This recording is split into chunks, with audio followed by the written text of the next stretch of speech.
Olá pessoal, espero que estejam todos bem. Hoje daremos continuidade à nossa disciplina de análise e simulação de processos com a aula 7. E nesta aula nós falaremos sobre a simulação de modelos com equações diferenciais ordinárias. Vamos lá então. Com isso, nós damos continuidade ao conteúdo da aula anterior, na qual nós falamos sobre métodos para resolução de equações algébricas, em específico equações algébricas lineares. E na grande maioria dos casos, nós podemos ter esse tipo de sistema quando nós trabalhamos em modelos que consistem de avaliar processos em estado estacionário, e vimos alguns exemplos também de resolução desses modelos com o Excel.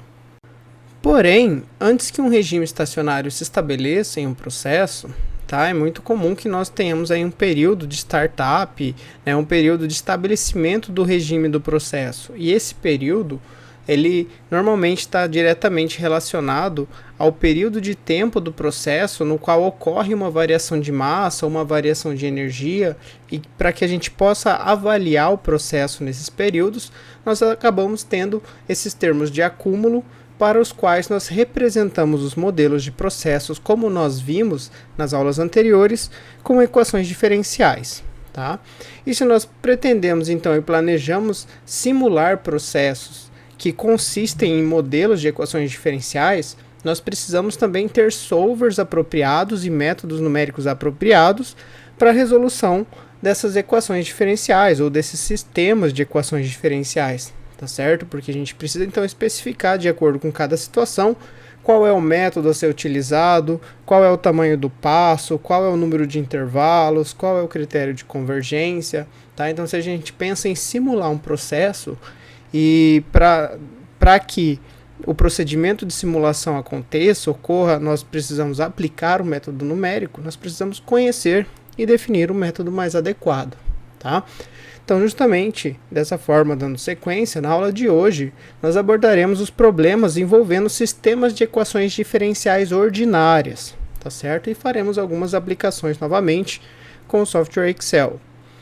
Então, apenas relembrando aqui que esses casos de modelos para processos que eles se delimitam por equações diferenciais ordinárias são os casos nos quais nós temos ou modelos de parâmetros concentrados com o termo de acúmulo, certo? Com alguma variação de massa ou energia ou momento ao longo do tempo, e também quando nós temos modelos de parâmetros distribuídos em regime estacionário, para os quais nós temos uma variação em relação a apenas uma posição, certo? Então aí sim nós podemos ter equações diferenciais ordinárias. Caso contrário, caso tenhamos variações com mais de uma direção ou com o tempo e uma direção ao mesmo tempo, nós precisamos de métodos então para equações diferenciais parciais, bem? E isso nós veremos na próxima aula. Bom, na aula de hoje então, já que o enfoque é em métodos de resoluções de equações diferenciais ordinárias, do ponto de vista então de métodos numéricos, vamos relembrar um pouquinho o que vocês veem lá na disciplina de métodos numéricos, e a partir disso ver aqui como nós podemos utilizar esses métodos para resolver os modelos que nós desenvolvemos e como nós podemos tratar uma simulação, por enquanto utilizando Excel, mas verificando o impacto das variáveis do método, para que posteriormente a gente possa também configurar métodos em simuladores de processos. Bom, os principais métodos que nós temos para a resolução de equações diferenciais ordinárias, eles podem ser divididos em métodos explícitos, certo? Ou métodos implícitos. A grande diferença desses métodos está sobre a utilidade dele para a resolução de equações diferenciais de acordo com a rigidez dessas equações, desses sistemas de equações que representam o nosso modelo. E nós falaremos de rigidez um pouquinho mais à frente, mas é interessante a gente saber que os métodos tradicionais explícitos são o método de Euler, o método de Runge-Kutta, que são métodos numéricos para equações diferenciais, existem alguns outros, mas também temos métodos implícitos, certo? Que são métodos que eles não se baseiam apenas em calcular a nova iteração com base na iteração anterior, mas eles calculam uma iteração e fazem uma atualização dessa nova iteração baseado no valor dela mesmo calculado anteriormente, tá? Aqui teríamos então o método de Euler modificado, método dos trapézios, alguns métodos com fórmulas de diferenciação retroativa. E também temos outros métodos que podem ser utilizados. Por ora, os sistemas que nós trabalharemos, eles conseguem então ser resolvidos por métodos explícitos, tá bem? E para sistemas de equações diferenciais ordinárias complexas, que devem ser resolvidas de forma simultânea, tá? Uma solução numérica ou uso de um método numérico, ele é normalmente preferencial, visto que um método analítico ele pode não ser apropriado, ou pode não conseguir solução para alguns tipos de equações, em alguns casos em específico, e também, às vezes, o esforço ou o tempo para se resolver analiticamente, se é utilizado algum tipo de programação orientada a objeto para variáveis simbólicas, isso pode também demandar bastante esforço computacional. Não que os métodos numéricos não demandem, mas que eles consistem muitas vezes em algoritmos práticos e objetivos que são aplicados a qualquer caso, e nós temos uma menor variedade, né, de usos na programação para conseguir resolver problemas por métodos numéricos. Nós basicamente temos uma fórmula de recorrência para a qual nós podemos então reproduzir uma série de iterações para calcular todos os pontos que definem então o comportamento da função resultante da equação diferencial avaliada, tá? E normalmente qualquer método numérico ele consiste então em ser definido, né, pela construção de uma fórmula de recorrência que consegue então calcular os valores de iterações posteriores com base em resultados de iterações anteriores, partindo, claro, de um ponto de partida que está diretamente associado às condições de contorno, condições de fronteira, né, ou condições de valor inicial dos problemas de equações diferenciais que estamos avaliando. Por isso, as condições de contorno ou condições iniciais de um problema, elas são tão importantes que nós tenhamos conhecimento para que nós possamos então resolver da forma adequada uma equação diferencial. E normalmente a grande maioria dos métodos numéricos, eles são baseados em métodos que constroem uma fórmula de recorrência com base nas definições de expansão de funções em série de Taylor, tá certo? Então sempre a partir da expansão de uma função em série de Taylor nós podemos ali trabalhar essa expansão de forma a isolar o termo diferencial ou a fazermos algumas adequações e modificações para utilizá-la como fórmula de recorrência no cálculo das iterações posteriores. Vamos relembrar um pouquinho disso também. Por exemplo, vamos considerar aqui uma equação diferencial simples, tá? Do tipo dy dx igual a cosseno de x mais 1, e conhecida uma condição de contorno para a qual em x igual a 0, y de 0 igual a 0. Tá? Bem, e também relembrar que a expressão geral de expansão em série de Taylor para uma função y de x, tá? Então ela pode ser representada como, em sua escrita numérica, da forma y mais 1 igual a y mais h vezes dy dx mais 1 sobre 2 fatorial, h ao quadrado de 2y dx2, mais assim por diante, sempre aumentando então a potência do fator h, que nós chamamos de passo, e também da ordem da derivada, além do fator de fatorial que nós temos aqui no denominador de cada termo, tá? E isso até um termo de ordem n, mais um termo residual para o qual nós em algum momento, né, obrigatoriamente, devido aqui ao tamanho infinito da série, teremos que truncar essa expansão para que nós possamos então utilizá-la, e lembrar que nós temos aí um certo termo residual que acarretaria para qualquer método numérico em um erro de truncamento para o valor da solução numérica em relação à solução analítica. Tá bem? Então, observando aqui essa função, nós vemos que nós temos aqui infinitos termos e que sempre que resolvemos de forma numérica, em algum momento nós precisamos então que truncar essa série, e a partir dali temos o termo residual para o valor que seria correspondente aí a solução analítica. No entanto, observemos então que ao longo da série nós temos as derivadas da função que nós estamos avaliando, e que se nós então substituirmos nos valores dessas derivadas as funções das equações diferenciais que nós temos, nós podemos com isso construir uma fórmula de recorrência, tá certo? Então, por exemplo, eu posso substituir uma equação diferencial do tipo dy dx aqui na expansão em série de Taylor, de forma, em algum momento, truncar essa série ou obter mais derivadas a partir dela para adicionar novos termos à minha série de expansão e utilizar essa série truncada como fórmula de recorrência. Tá? Um exemplo disso, tá, para a expansão em série de Taylor, que nós veremos é o método de Euler, tá bem?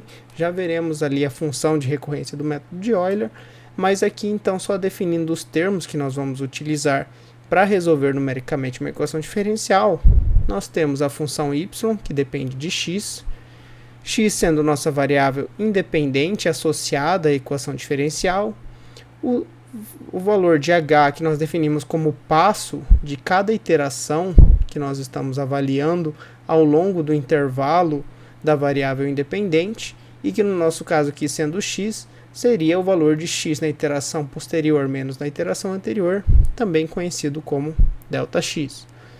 N, o número de termos da série de Taylor para a qual faremos o truncamento e utilizaremos no método numérico, e Rn, o erro residual após n termos que nós precisaremos necessariamente ter associado por conta do truncamento da série. Bom, para o nosso exemplo, nós temos então a equação diferencial apresentada, dy dx igual a cosseno de x mais 1.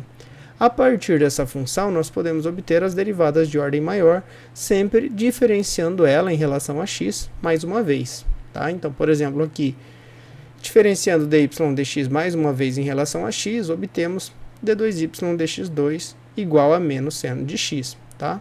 Então, constante, derivada da constante é zero, derivada do cosseno, menos seno. Se nós quisermos derivar novamente, obtemos a terceira derivada de menos seno, menos cosseno. E assim por diante, tá certo? Vou fazer aqui, só coloquei então até a de quarta ordem, para qual a derivada de menos cosseno igual a seno de x, tá? Bem, dessa forma então, se nós podemos obter as derivadas de ordem maior, nós podemos então substituí-las na nossa expressão e utilizarmos, né, o truncamento com quantos termos nós desejarmos, tá? Por exemplo, para as expansões com n igual a 1 até 4 termos, né, nós podemos então dizer que y de i mais 1 é igual a yi mais o passo h vezes dy dx, que conhecemos da equação diferencial, y de i mais 1 é igual a yi mais o passo vezes dy dx, mais aí o segundo termo que nós obtivemos ali anteriormente, e assim sucessivamente. Vejam que eu posso escrever a expansão com 3 termos ou ainda a expansão com 4 termos, dependendo de quantas derivadas eu quero utilizar, tá? E aqui nesse ponto, então, nós temos, né, o que nós chamamos ali de um trade-off entre a solução e o tempo de resolução, tá? A precisão da solução e o termo de resolução. Quanto mais termos da série nós adotarmos para resolvermos no método numérico, mais esforço computacional e mais tempo de resolução será despendido na resolução da equação diferencial. No entanto, quanto mais termos da série nós considerarmos, mais precisa será a nossa resposta e mais próxima da solução analítica ela estará. Tá bem? Para nós termos uma ideia, né, temos aqui então a resolução de uma dada função, tá certo? Com um passo h que representa, né, o nosso ΔX igual a 1, resolvendo aquela equação diferencial que nós avaliamos com a condição de contorno conhecida, nós calculamos assim, para o passo definido então, a nossa y de x em x igual a 0, que nós já temos da solução de contorno, em x igual a 1, x igual a 2, x igual a 3 e assim por diante, para n termos, para avaliarmos aqui a resposta no caso até y igual a 10. Certo? E vejam então que resolvendo essa equação diferencial, considerando cada vez mais termos de expansão da série de Taylor, mais próximo da solução analítica dessa equação diferencial nós chegamos, tá certo? Então o comportamento da função que representa numericamente ao longo de um processo iterativo aqui de x igual a 0 até x igual a 10 mais próximo da solução ideal, da solução analítica em si, nós temos o comportamento representado. Vejam que com um termo para essa equação diferencial nós temos um certo desvio relevante na resposta e no comportamento e não em toda a função, em alguns intervalos. Tá? Então depende também de cada função, do comportamento da função e do passo que nós adotamos para resolver a função.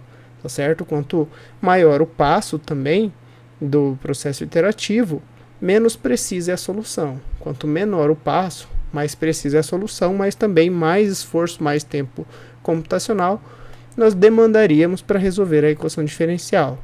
Por exemplo, se nós mantivéssemos o mesmo solução de um termo da série de Taylor para resolver a equação, nós utilizássemos um passo aqui de x igual a 0,001, provavelmente nós teríamos uma resposta mais precisa, porém com muito mais pontos de resolução da função para avaliação do seu perfil de comportamento, do seu perfil numérico na solução da equação diferencial.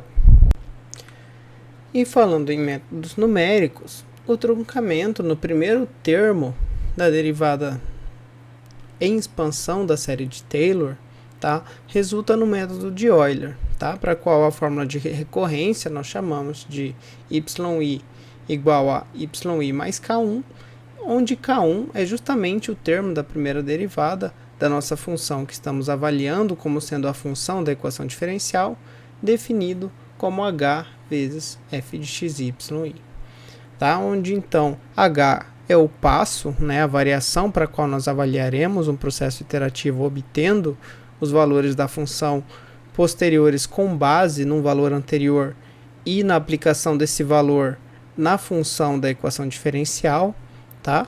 Ou ainda generalizando e colocando de uma forma um pouco mais fácil de enxergar essa fórmula de recorrência, dessa forma aqui, yi mais 1, o valor da iteração posterior é o valor anterior, mais ΔX, que será então o passo adotado pelo método, dy dx, que é a nossa função no primeiro termo do truncamento da série de Taylor. Tá? Então todos os demais termos correspondem ao termo residual da expansão para o método de Euler, os termos de ordem de segunda ordem ou ordem superior à segunda ordem. Bem, além do método de Euler, nós temos também os métodos numéricos de Runge-Kutta, tá? Que são métodos muito utilizados, que também derivam da expansão de série de Taylor, mas que consistem então em dividir a função em vários intervalos. Tá? E aí a divisão desses vários intervalos resultam aí nos vários métodos de Runge-Kutta de diferentes ordens, tá? Dependendo do número de intervalos que dividimos essa função. Tá?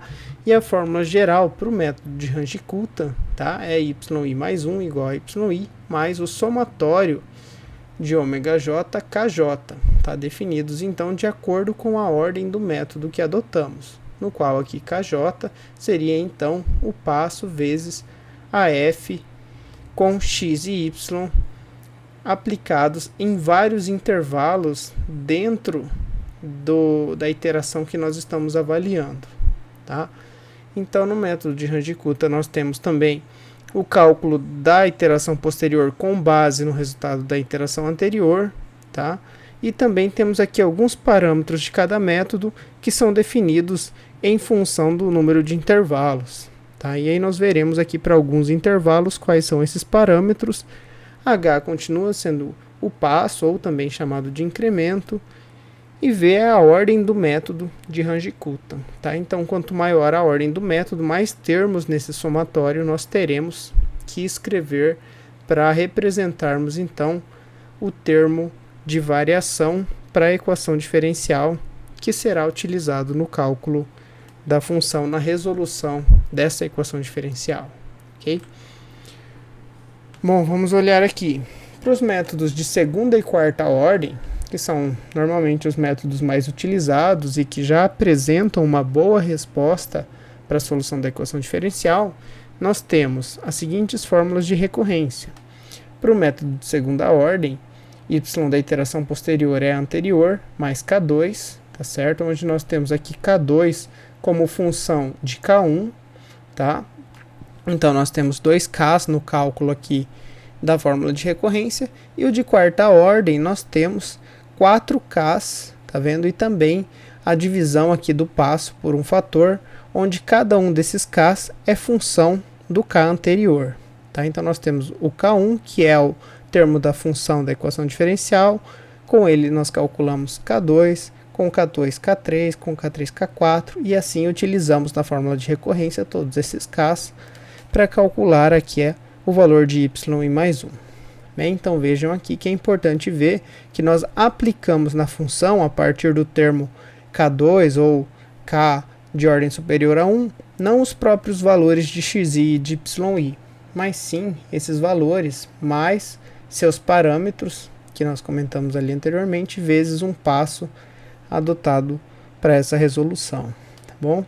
Então vejam aqui que essas são as fórmulas de recorrência e que nós simplesmente partimos de um valor inicial de iteração anterior, que é a condição inicial ou condição de contorno da equação diferencial, para que possamos então ir calculando os valores a partir desta condição. Tá? Então, procedimento relativamente simples, mas que permite resolver as equações diferenciais e que a partir disso, né, desse método programado, desse método pré-definido, nós podemos resolver qualquer equação diferencial simplesmente mudando os termos associados aí à nossa equação diferencial, aos parâmetros constantes, podendo realizar assim algumas simulações deste modelo de equação diferencial, tá bom? Bem, para a gente conferir aqui também, vejam então que além, né, do número de termos, quanto maior o número de intervalos para os quais é definido um método, mais robusta é a solução, mais precisa também é a solução que nós estamos obtendo. Tá? Por exemplo, para o método de Range-Kutta, quanto maior a ordem do método que é aplicado, mais próximo da solução analítica nós temos o comportamento numérico de resolução da equação diferencial. Tá? Vejam aqui então na linha contínua a solução analítica e então o método de primeira ordem para Range-Kutta, que resultaria no método de Euler. Tá? Basicamente, se nós considerarmos só o K1 do método de Range-Kutta, é o próprio método de Euler, ele não fica tão preciso quanto os métodos de segunda e quarta ordem, que ambos já apresentam um bom comportamento com um pequeno, ou quase insignificante erro frente à solução analítica. Mas como eu comentei, não é só a ordem do método ou o número de termos de derivada que influencia diretamente na precisão da solução da equação diferencial, mas sim também o tamanho do passo adotado durante essa resolução. Tá? Vejam aqui, que para um mesmo método, que seria o método de Range-Kutta de primeira ordem, quanto menor o nosso passo aqui, mais precisa é a nossa solução. Tá? Então, novamente, aqui uma solução contínua, uma solução analítica com um passo muito pequeno, nós temos soluções mais precisas e mais próximas desse comportamento analítico. Enquanto para um passo grande, no caso aqui em Q1 já seria um passo grande para a solução dessa equação diferencial, maior seria o nosso erro e menos precisa seria essa resposta para o comportamento dessa equação diferencial. Tá? Então são dois fatores aí que ambos estão associados na vantagem de precisão da resposta em detrimento de um maior esforço computacional para a resolução dessa equação diferencial. E agora então, para nós relembrarmos e praticarmos um pouco a aplicação dessas fórmulas de recorrência, tá? Resolveremos aqui alguns sistemas de equações diferenciais de alguns modelos que nós já desenvolvemos nas aulas anteriores, utilizando os métodos de Range-Kutta, ou o método de Euler, para comparar e verificar um pouquinho como se dá a solução desses modelos. Bom, no exemplo 1, a equação abaixo representa o aumento axial de temperatura em estado estacionário de um líquido fluindo em um tubo cilíndrico de 60 metros, trocando o calor com um sistema de resfriamento encamisado. Tá? Então, essa é uma equação, tá, de um modelo que nós fizemos na primeira aula sobre modelos de parâmetros distribuídos, tá certo? Com a variação de temperatura ao longo do comprimento aqui de um escoamento cilíndrico, de uma tubulação, onde a variação de temperatura ao longo da posição neste sistema de escoamento é função aqui de alguns parâmetros do próprio fluido e do sistema, tá? Como o raio, o coeficiente global de troca térmica entre o fluido e o sistema de encaminhamento, vazão, densidade, calor específico e a diferença de temperatura em cada ponto, tá? Entre a temperatura do sistema de encaminhamento e a temperatura do sistema que nós estamos avaliando do escoamento, tá? E com uma condição de contorno que diz que em x igual a zero na entrada do tubo, né? Ou seja, a temperatura é igual a 20 graus Celsius. Bom, para que nós possamos então utilizar um método numérico e resolver o modelo, tá, desse sistema, nós temos aqui, podemos escrever a nossa equação diferencial como uma função de x e t, que são as variáveis aqui do nosso problema, sendo então x a variável independente, t a variável dependente de x, igual a... E aí vamos, né, digamos, simplificar, já que todos os parâmetros do sistema são constantes, ali daquele termo que multiplica a variação de temperatura, chamar aquele conjunto de termos ali, essa razão de U2πr sobre Q-ρCp de m, tá? E aqui então nós obtemos a equação na forma dt dx igual a m, que multiplica 300 menos t, onde t é a temperatura em cada ponto ao longo do sistema de escoamento. M é constante, já que todas as variáveis e parâmetros que nós avaliamos são constantes, e nós temos aqui os valores numéricos utilizados para calcular m e para resolver então a equação diferencial, para que a nossa única variável, né, seja t, e nós possamos resolver para vários valores de x de acordo com o passo que estabelecermos, tá? Então o raio igual a 0,2 metros, coeficiente global de troca térmica igual a 60.000 joules por hora metro quadrado grau Celsius, vazão volumétrica de 4 metros cúbicos por hora, densidade de 900 kg por metro cúbico e calor específico do fluido igual a 3.000 joules por quilograma grau Celsius. Para essa equação diferencial, então, nós vamos determinar o perfil de temperatura ao longo do comprimento do tubo cilíndrico de 60 metros. Tá? Então, nosso x vai variar de 0 até 60, e nós precisaremos estabelecer um passo para isso. Em A, vamos resolver pelo método de Euler, em B, pelo método de Runge-Kutta de quarta ordem, e em seguida vamos plotar os perfis, tá, das temperaturas ao longo do comprimento para ambos os métodos. Tá? E para que nós possamos plotar esses resultados e resolver de maneira mais prática, utilizaremos uma planilha do Excel, bem que eu também vou deixar à disposição para vocês lá no Moodle da disciplina, que vocês possam baixar e simplesmente utilizar o método, como nós veremos aqui, para resolver esse modelo. Tá? Então esse processo de resolução para esses parâmetros já consiste, digamos assim, em uma simulação desse sistema. Tá? E aqui, a partir então dessas aulas de métodos de solução, nós já começaremos então, a partir em breve, para a próxima parte do conteúdo, a trabalhar a simulação de um processo em si. Bom, aqui na planilha do Excel, então do exemplo 1, vejamos que nós temos aqui a nossa equação diferencial, que nós queremos resolver no intervalo de todo o comprimento da tubulação de escoamento do fluido. Temos aqui a nossa condição de contorno, tá bem? A equação que resume o termo que nós chamamos de m nessa expressão, que é calculado a partir de alguns parâmetros constantes, tá certo? Densidade, Cp, coeficiente global de troca térmica, o raio e a vazão, que são então os valores conhecidos que nós chamamos de parâmetros do modelo. E temos aqui o cálculo de m, tá? Então inicialmente nós calculamos aqui, até utilizei a função π aqui para utilizar o valor de π com a precisão que o Excel apresenta, tá? E todos os valores aqui correspondentes dos parâmetros na equação de m, para que possamos aqui em uma determinada célula calcular m e utilizar esse valor constante em todos os valores das iterações, tá? Para não precisar ficar recalculando ele em cada iteração. E o passo adotado aqui, que eu adotei para resolver essa equação diferencial, eu adotei um passo de h igual a 1. Ou seja, a gente vai verificar aqui na avaliação do perfil de resolução pelo método de Euler e pelo método de Runge-Kutta de quarta ordem, determinando a temperatura a cada 1 metro dessa tubulação de escoamento, certo? Bem, para resolver utilizando, então aqui abaixo eu construí então uma tabela com os valores de x e de t em cada passo pré-estipulado, tá? Então aqui colocamos os valores de x desde o passo inicial até o passo final, até o valor final, né, seguindo o passo que nós temos estipulado de 1 em 1, e vamos calculando em cada iteração o valor de x. No primeiro ponto, em x igual a zero, nós já conhecemos a temperatura, que é a temperatura dada pela nossa condição de contorno. Em x igual a zero, a temperatura é igual a 20 graus Celsius. Tá?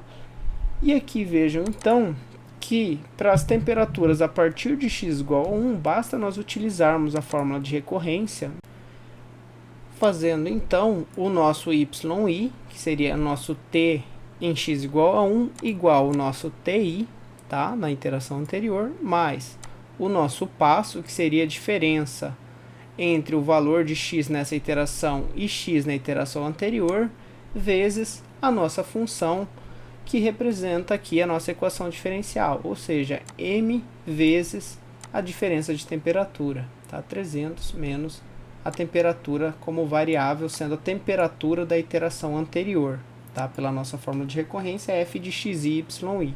Assim eu calculo, né, o nosso yi mais 1, que corresponde aqui ao nosso ti mais 1. Tá?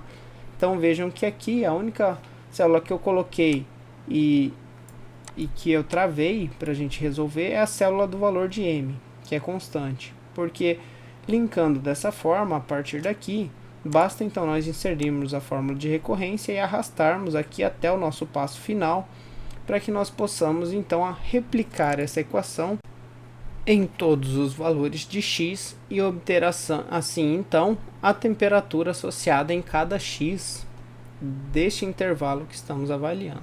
Tá? E vejam que a temperatura tende a aumentar justamente porque o nosso sistema de encamisamento tem uma temperatura igual a 300 graus Celsius, ou seja, uma temperatura maior que a temperatura de escoamento, e com essa troca térmica, à medida que vai passando pelo escoamento até chegar na saída em 60 metros, a temperatura sobe até 116 graus Celsius, certo?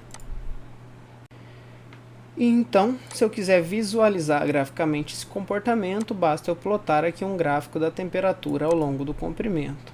Tá? E eu fiz isso então aqui no exemplo 1, então junto com o método de Range-Kuttan de quarta ordem, só para a gente verificar que nesse caso, para o passo adotado, ambos os valores obtiveram ali resultados bastante próximos, mas nós podemos verificar uma pequena diferencinha aqui no comportamento de Euler. Os pontos em azul, vejam que eles ficam sempre um pouquinho acima dos pontos em laranja, que representam aqui o que nós resolvemos pelo método de Range-Kuttan de quarta ordem.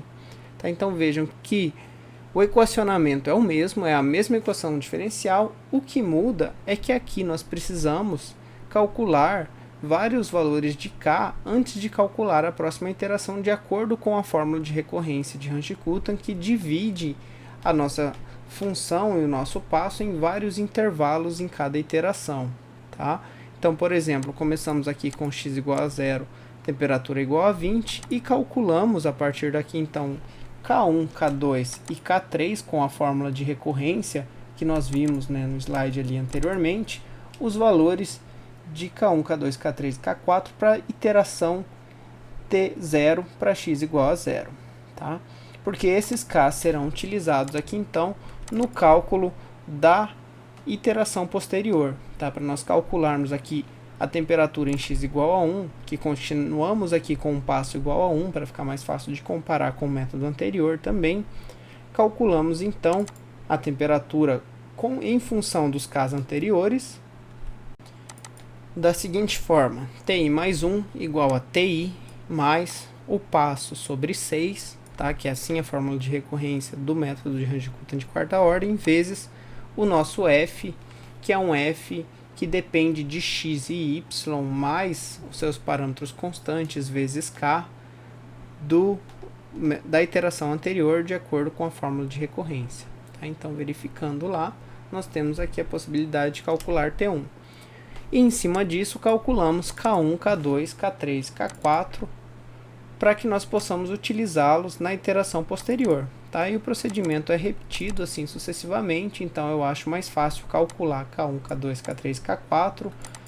Como a fórmula de recorrência é a mesma, basta daí então eu calcular o próximo t e arrastar então para baixo também, mantendo constante aqui só o nosso valor da nossa célula que contém m, tá certo? E o nosso passo, para que nós possamos aqui também então calcular a temperatura em cada ponto que estamos avaliando.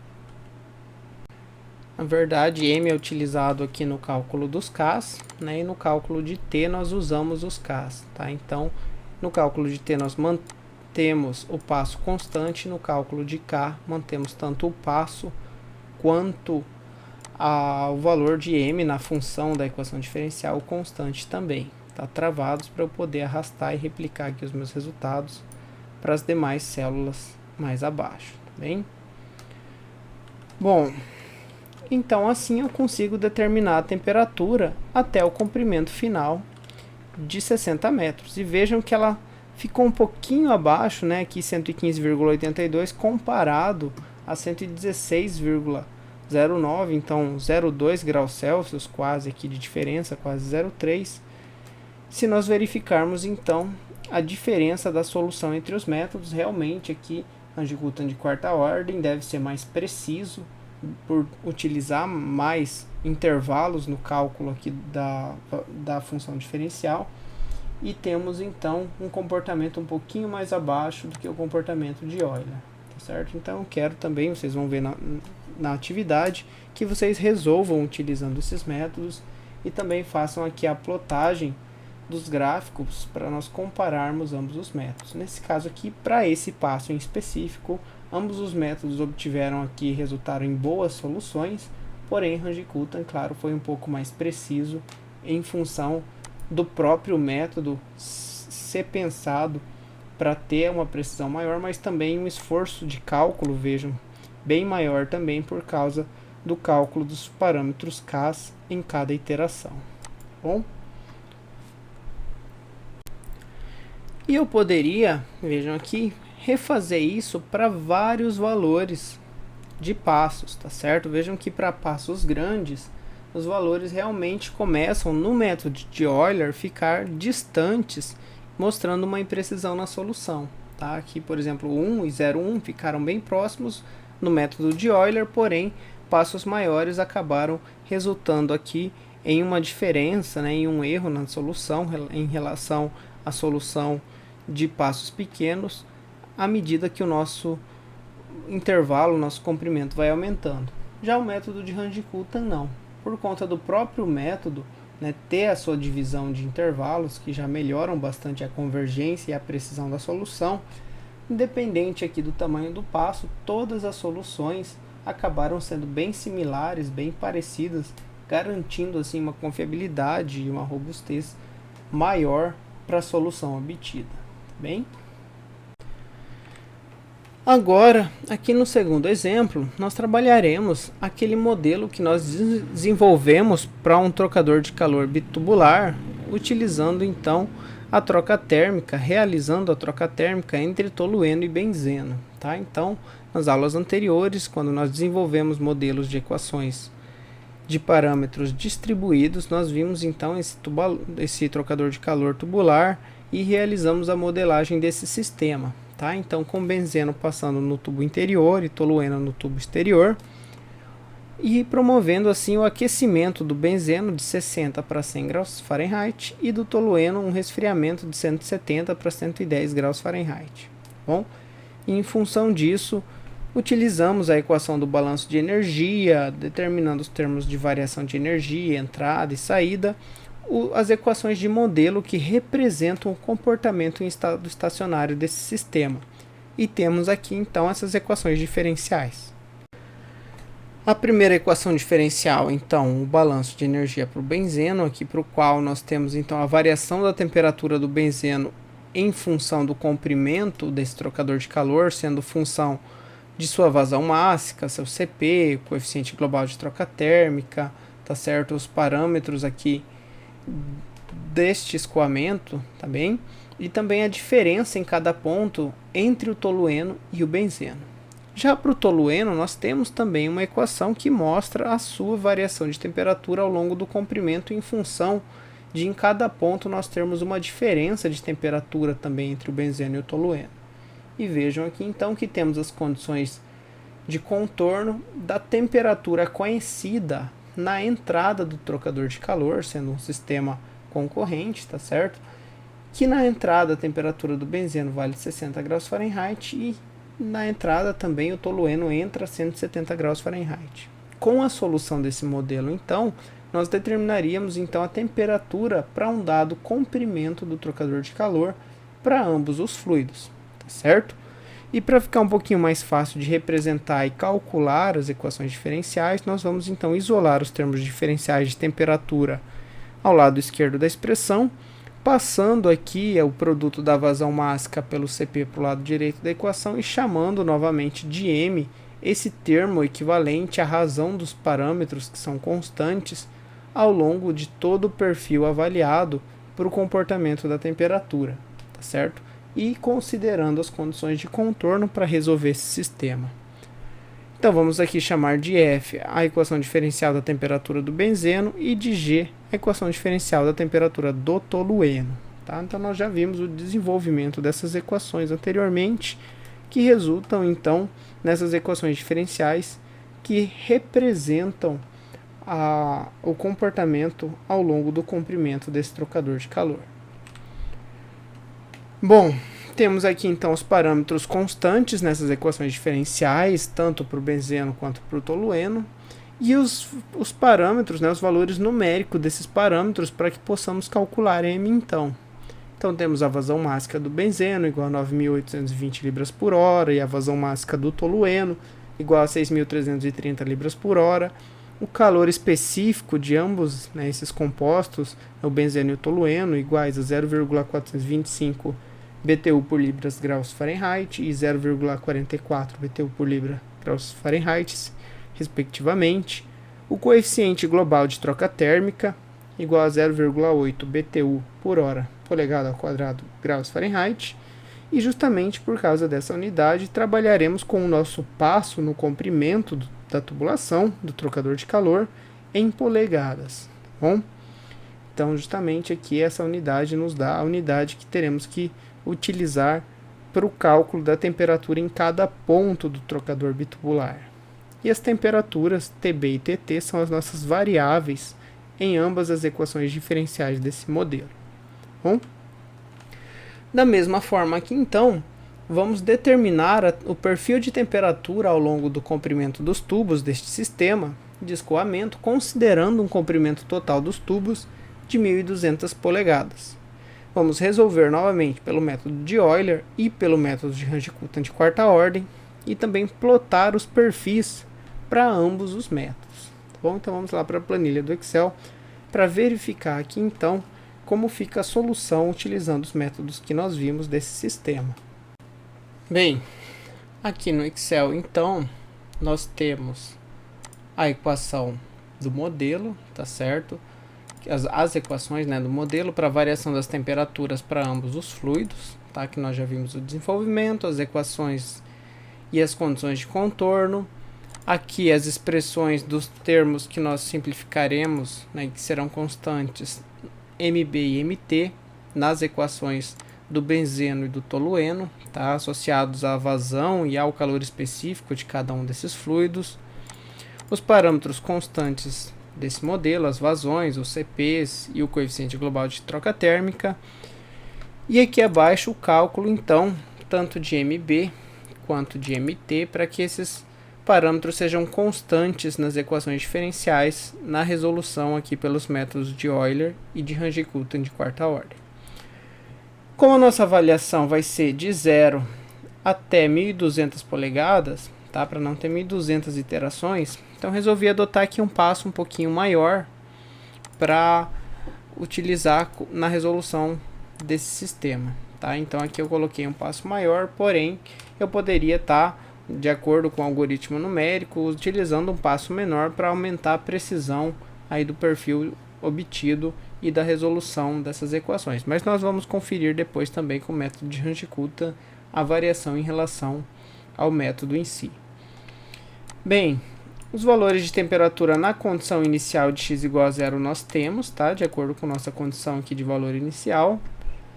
E podemos então utilizar aqui, realizar, né, de forma análoga, nós fizemos anterior, mas nós fizemos diretamente na equação, tá? Para o cálculo utilizando a fórmula de recorrência de Euler, calcular K1 e L1 que correspondem aqui aos parâmetros da equação de Euler no método de Euler para ambas as temperaturas, tá? Então, assim como nós chamamos, né, de K1, K2 os parâmetros K na equação do modelo de Runge-Kuttan, para Euler ele equivale a Runge-Kuttan de primeira ordem, tá? Com o nosso único K, que é onde K é a própria equação diferencial da iteração anterior. Então vejam aqui que eu só chamei então de L para diferenciar do K da temperatura do outro fluido, tá? Para não ficar 2K1 aqui repetido, o outro eu chamei de L1. E calculei então K1 e L1 com base nas temperaturas dessa iteração, para poder utilizar eles na iteração posterior, em função de M, que é constante, e da diferença de temperatura nessa iteração de um fluido com o outro, tá? Então vejam que em cada iteração a temperatura de cada fluido é avaliada de forma diferente. Com isso, eu tenho condição de calcular a temperatura na iteração posterior. Então, que é a temperatura anterior mais K1 vezes a temperatura, o passo, né, da minha iteração, e para outra temperatura do outro fluido a mesma coisa, né, a temperatura da iteração anterior mais L1 vezes o passo que eu estou avaliando. E o passo tem que ser o mesmo, né, para ser a diferença de temperatura aqui no cálculo dos Ks, a diferença naquele ponto, digamos, naquela direção, naquele valor de x aqui que corresponde ao nosso passo, tá bom? Então vejam aqui que à medida que um vai diminuindo, né, o outro aqui vai aumentando com valores opostos, para mostrar justamente que a temperatura de um dos fluidos aumenta e do outro diminui, tá?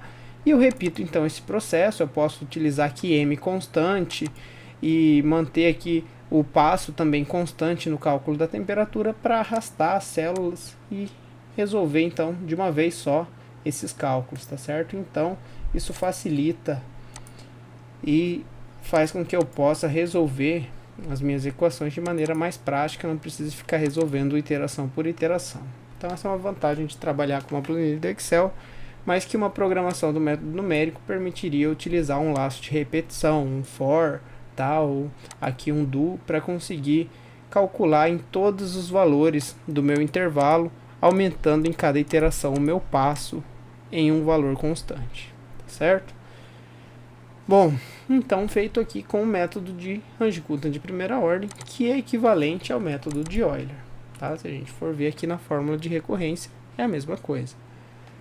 E agora então, o mesmo procedimento foi feito com Runge-Kuttan de quarta ordem, porém vejam que nós temos aqui para a fórmula de recorrência, né, muitos mais Ks, como nós vimos anteriormente, as equações diferenciais são as mesmas, os parâmetros todos os mesmos, porém a única coisa que muda é que exige que em cada iteração eu calcule mais Ks e mais Ls, né, que eu usei a mesma nomenclatura, né, aqui diferente, o K para cálculo da temperatura do benzeno e o L para o cálculo da temperatura do tolueno, e em cada ponto, em cada valor de x, calculei cada um desses Ks pela fórmula de recorrência, para que eu possa então calcular as temperaturas da iteração posterior, que eles são sempre funções de K ou L aqui nesse caso, da iteração anterior, utilizando a fórmula de recorrência de Runge-Kuttan aqui aplicada a essas equações, certo?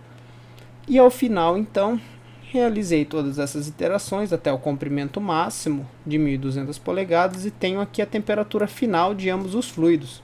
Veja então que o benzeno ele aqueceu até aproximadamente 100 graus Celsius e o tolueno resfriou até Celsius não, né? Fahrenheit, as unidades do problema, e o tolueno resfriou até 110,9 aproximadamente graus Fahrenheit, tá certo? Então vejam que é coerente a resposta, né, de que a temperatura de um aumenta à medida que a do outro diminui por conta da troca térmica que vai de um fluido para o outro.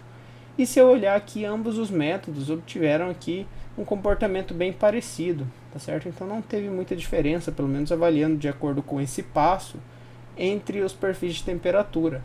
Mas vejam que Logo na entrada, como ambos são alimentados em corrente, um está a uma temperatura mais alta e o outro mais baixa, e à medida que ambos vão escoando e trocando calor nesse trocador do tipo bitubular, quando eles saem os fluidos, ao final, no comprimento máximo desse sistema de troca térmica, o benzeno foi aumentando a sua temperatura e o tolueno foi diminuindo a sua temperatura. Tá? Coerente então com o que a gente espera de um trocador de calor. Tá? Então vejam que aqui esse modelo permite a gente avaliar isso para o nosso sistema. E vejam então também que agora nós temos aqui um método resolvendo um modelo que, querendo ou não, ele está realizando a simulação desse modelo para essas condições. Tá? E trabalhar com um simulador é um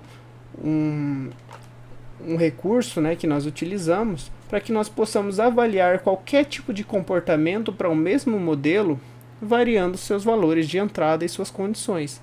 Tá? Por exemplo, agora que eu tenho aqui o método programado na planilha para resolver esse modelo, eu poderia variar qualquer um dos meus parâmetros e observar toda a variação nas equações em função dessa alteração, tá? E dessa mudança. Tá? Como eu mudei aqui só na planilha do Range-Kutan, ele só alterou o gráfico do Range-Kutan, mas eu poderia alterar aqui também e verificar daí os gráficos, como eles mudam a partir de qualquer variação dos meus parâmetros de entrada, tá certo? E isso então é o procedimento de simulação. Tá? Então eu consigo simular o comportamento de um sistema e de um modelo, alterando seus parâmetros de entrada, seus inputs, a partir de alterações nas variáveis de entrada. Tá certo? Então vejam aqui que a gente já está vendo como um simulador de processos vai trabalhar quando a gente terminar a parte de modelagem da disciplina e de fato começar a trabalhar com simuladores. Né? Saber definir o método adequado, saber definir os parâmetros, tá certo? As variáveis que vão ser trabalhadas são importantes porque a gente consegue verificar o que acontece para diferentes condições. Tá? Por exemplo, se eu abaixar a vazão do benzeno nesse modelo, então a minha temperatura tende a atingir um equilíbrio térmico aqui antes do que era previsto no modelo das condições anteriores.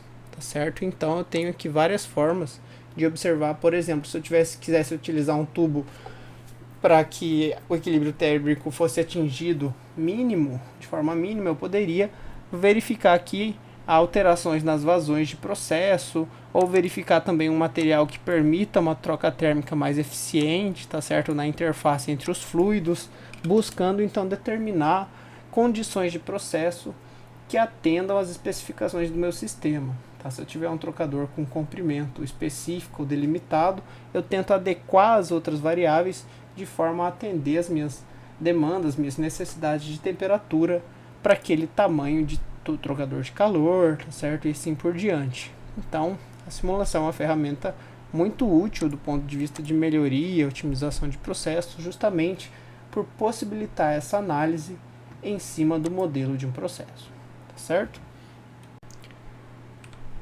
Bom, pessoal, então agora como atividade da aula 7, eu vou pedir que vocês resolvam os exemplos 1 e 2 da aula, tá? Utilizando o Excel. Para facilitar, eu já vou deixar algumas planilhas à disposição de vocês, para vocês trabalharem lá no Moodle da disciplina, tá bem? E a única coisa que eu peço que vocês modifiquem é que vocês utilizem o comprimento do tubo máximo como o equivalente aos 3 últimos dígitos do RA de vocês. Tá certo? Ao invés, por exemplo, de 60 metros no exemplo 1 e de 1.200 polegadas no exemplo 2, podem utilizar em ambos os casos aí os 3 últimos dígitos do RA de vocês, ou os 4 últimos, se for um valor muito pequeno, tá bem? E podem também adotar um valor de passo que seja mais conveniente ou mais adequado também para o valor do RA de vocês, tá bom? Bem, pessoal, aqui as principais referências da nossa aula de hoje. Por hoje é isso. Obrigado pela atenção de vocês e até a próxima aula.